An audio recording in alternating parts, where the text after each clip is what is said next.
Oh, I love to hear the groans over there. Madam Speaker, Delegate Freitas gave I think a very impassioned speech a couple of days ago with respect to the dangers and some of the concerns with respect to socialism.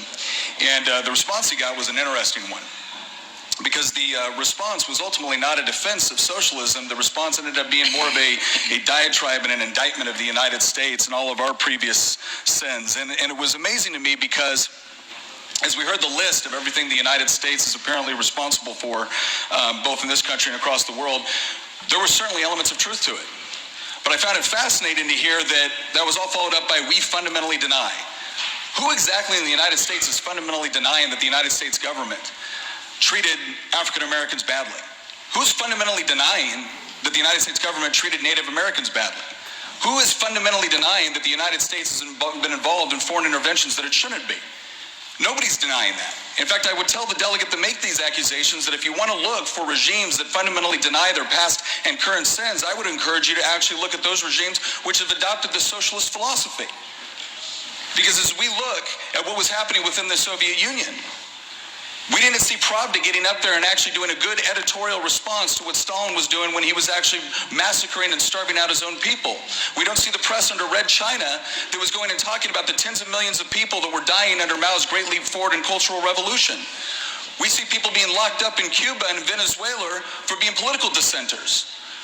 So while yes, while the United States does have things within our history that we can be ashamed of, and that we should seek atonement for, the idea that we don't have a discussion, or we don't have a press, or we don't have an academia that is willing to actually call out those episodes in our history, and that we don't have people on both sides of the aisle that recognize those points of our history and seek to actually make atonement is ridiculous.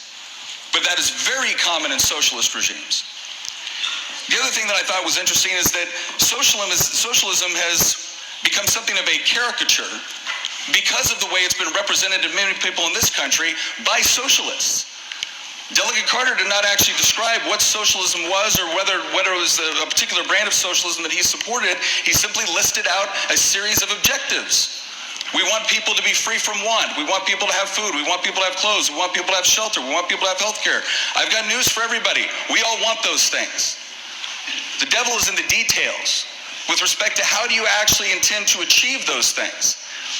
And as I look at socialism, and I will give you this much, socialism has done a really good job of rebranding itself, because every time it fails, it seeks to come out and say, well, that wasn't real socialism. But there is a common theme within that political philosophy, and that theme is the abolition of the private ownership of the means of production. That's the common theme throughout socialism. So if that's what you want, it's very simple. What it essentially means is that private companies don't exist when it comes to capital, don't exist when it comes to factories, don't exist when it comes to laboratories. We're going to allow the people or the government to run those institutions for us. And here's my question. Can we think of a socialist regime that has actually implemented this sort of central planning and government control over the economy that has actually produced the sorts of results or objectives that Delegate Carter has listed? I would suggest, Madam Speaker, that as we look at the various debates going on this floor, the true test of whether or not this socialism works as a political philosophy is not going to be found in my opposition to it or Delegate Carter's support of it. It's going to be found by what do people do that have lived under those regimes?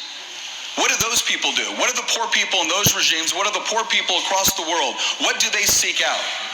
Do they seek out socialist regimes, or do they seek out free market economies?